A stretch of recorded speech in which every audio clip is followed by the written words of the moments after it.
Alright, let's talk matchups. So today I'm going to be doing a game that I played with Frank and Brian, Legend Pooh, and Soul Ace. So as you can see, it's Protoss or Terran versus Protoss, Terran.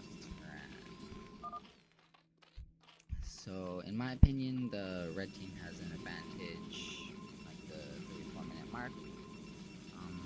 Just because they have a stronger unit composition with Zealots and Marines, whereas all the Protoss has is only one group of Zealots, probably Zerglings, which are good. The blue team will have an advantage like in the first 2 minutes or 3 minutes to establish some sort of control, but if the red team is able to group their units, not lose their Rhines, they should win the battle in terms of units. So Frank is deciding to go mech. He has one of the best mechs I've ever seen. So it depends on the scouting and what they're gonna do.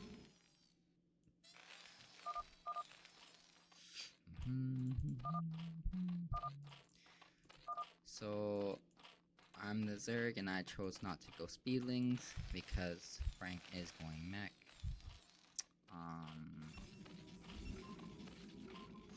And I was just comfortable with making Zerglings, and because Brian is going 3 gate, I know there'll be enough units, and all our objective is to stall. So they've only really scouted the Zerg. They have not scouted the Toss yet, or Terran.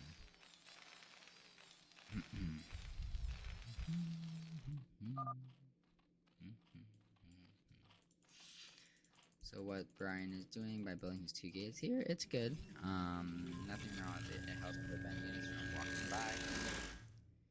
So as the Zerg, what you want to do is buy time for this Terran and prevent units from going into his base. Because they didn't scout him, they don't know what he's going. So they really need to get some sort of scout in him. And you don't want to exit with 2 Zealots when you see the Zerg is making Lings. Reason being is eventually they will have a lot more Lings, and they will win in that type of trade. And you don't want to get free damage. So right now the blue is focusing right here. Is great job by Brian in bringing the Zealots here, because all we want to do is buy time for those vultures to come out.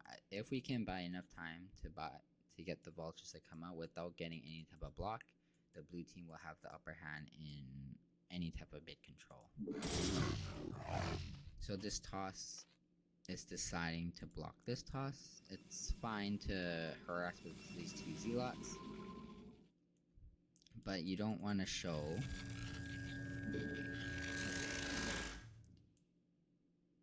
here, because the units are here and here, and they're not going to be able to get here in time.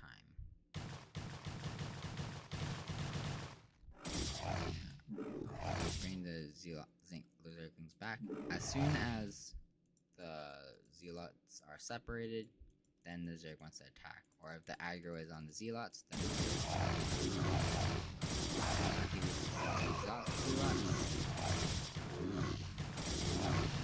he is doing a good job of harassing the probes here. But here, you do not want to separate these lines. You don't want to lose this one at all. It's very crucial in the early game. Like very, very crucial.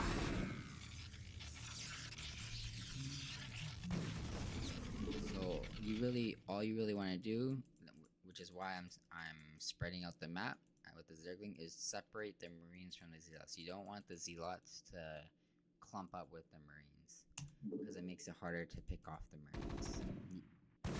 With vultures, as long as you get rid of the Marines, then it's easy work in controlling the map. does a great job in getting a pylon there, pylon there. He did lose quite a bit of probes. However, he did stall enough time to get vultures out. Red has no way of blocking anyone at the moment, so vultures will have free roam. He does lose the probe, which is unfortunate here, but they do a great job of surrounding here. Like right now, the battle is here. Like you see the Zerg, the Protoss, and the Terran here, all over here. Whereas the red team, these Zealots should be coming down to fight here. Now it's a 2v3. And you just picked off quite a lot of pros. Why are you blocking someone that you know is going to have an economic disadvantage? You want to snap control. And because the red Terran kept losing his grinds, he has very little grinds. Which allows these cannons to go up. And now that there are more Zealots here and villagers, they completely won the fight in that manner. Like, yes, it's great that he was able to get these cannons up, but now the blue team will be able to block here and here. So you see he's working his way down. And he's gonna harass this Protoss, so this Protoss isn't gonna be able to pressure the map at all.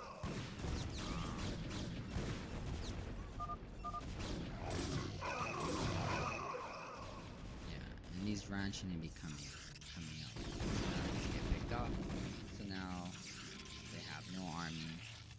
He does have his two factories, but because blue, the Terran, rushed into mech, his mech is gonna be a lot faster. Most likely he will be pushed. So, what this Terran should be thinking eventually is he needs starports. But because he kept losing Terrans,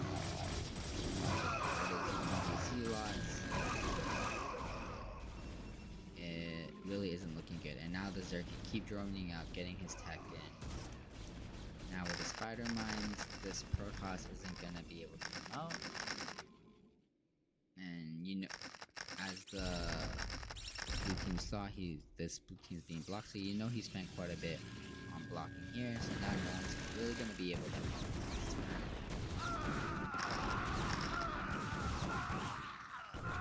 Puts him even further behind in terms of being able to break out with any type of tank army. These tanks are pretty crucial right now.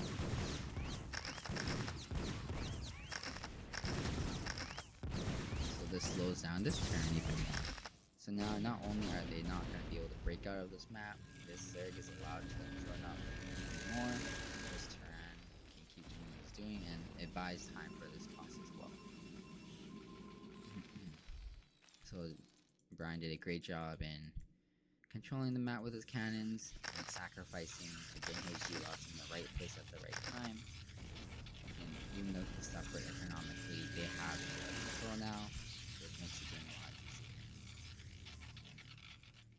easier. Unfortunate. But yeah, now that he knows he's kind of blocked and he knows that this blue is ahead in mech, he should expect that he will be led. So he needs to start building starports. But because he didn't, all you're really going to be able to do is put tanks here and defend yourself. You're not going to be able to help, and who needs to help the most is 6 right now because the mech.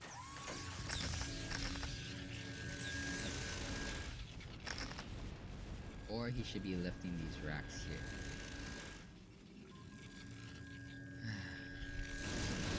Right here, like, I agree with this move, with what this Protoss is doing in attacking this Protoss, because he was behind. You see all the cannons here.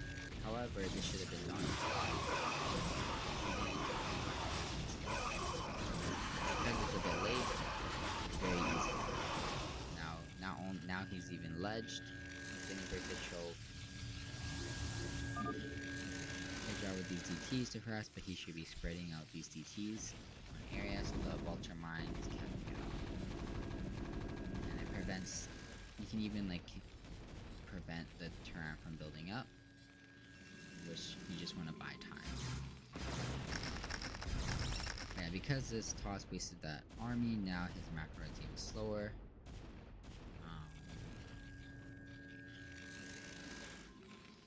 Yeah, so he finally has starports here, which is great. He can drop tanks to where it's needed, but now there's another one that gives Zerg a lot of time.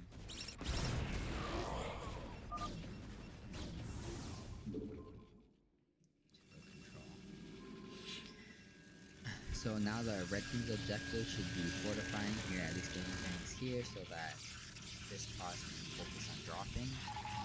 If possible, this toss should be trying to get an X move. So right now, these goons from 12 should not be attacking. Reason I say this is because 1, he doesn't have enough macro to even break this. 2, just breaking this isn't going to do anything because of all these tanks here, these cannons here. This turn won't be able to break out or help or even do anything. So essentially you're just throwing away these units, putting yourself at an even more vulnerable position and getting countered.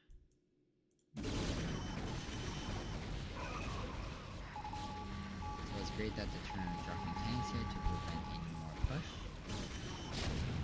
But like,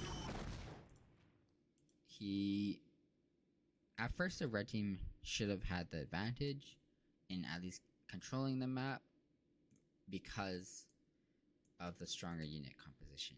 But now the advantage is a blue team because of the way the fastest map is. 12 and 6 can be easily spot abused and killed. Like technically red would be killed right now. Pretty soon. All these units are wasted.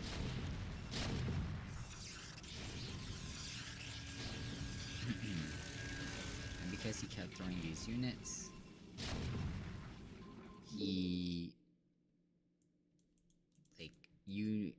as a Protoss, you want to make a decisive move. You don't want to keep just sending. Especially when you have no one being able to help you if you lose that army and you get countered. And at this point, you're also playing behind. Because this toss isn't able to build up his base here.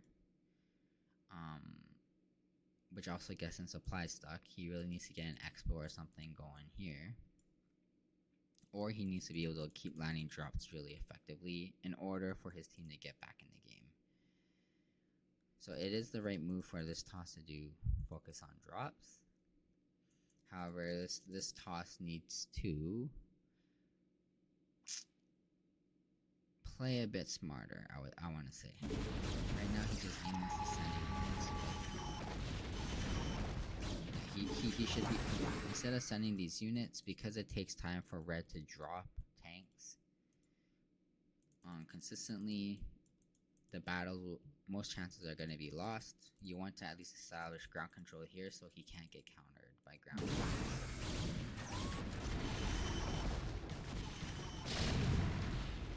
So because this Zerg, he was going to go here, but he saw all these units, he decides to go to this toss.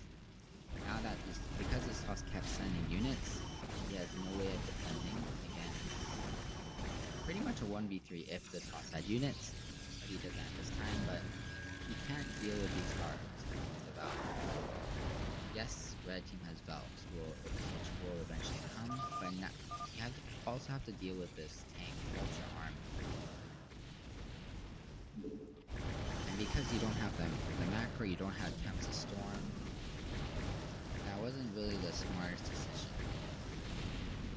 in going out, because now this is what happens pretty much. Like, this Tyrann is trying his best to help, but it takes time to drop units. You're gonna lose your whole base, while this toss is getting even more time to get back in the game.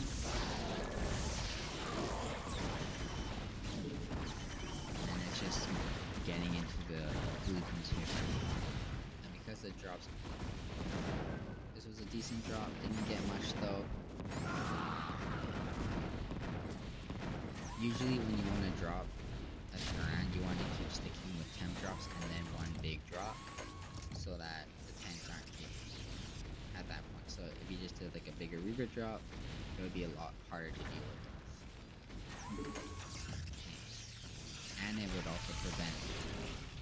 Temp drops are a lot cheaper than Reaver drops. You want to consistently be dropping. Usually keep dropping the same person until you hurt them pretty bad 2 or 3 times in a row, because then their economy is pretty going to be lacking quite a bit. And that is where team losses mean, and his pros. Serve might have lost some drones, but it's not the end of the world, because he knows he can't get harassed by anyone. And his turn is huge, his protest is already building up. That is why this game goes south. These units can't do anything. This is why this toss's focus should have been to control the map. You can cannon as much as you want here and play for late and try to help slowly break out 6, so that 6 can break out space. But it's also hard to do, and because of the spot abuse, yes, it's a lot harder to dodge drops because you also have tanks here which will just target. So that's why if this toss was able to control the map, not send his units, at least have a big army to be a threat, it prevents the Zerg from kind of coming out or being more hesitant. It's kind of like playing mind games, and if you're able to cannon here, then this toss can expo here or here. And this turn can slowly be dropping and control the map that way, and just using storms and arbiters efficient to kind of prevent any type of harass.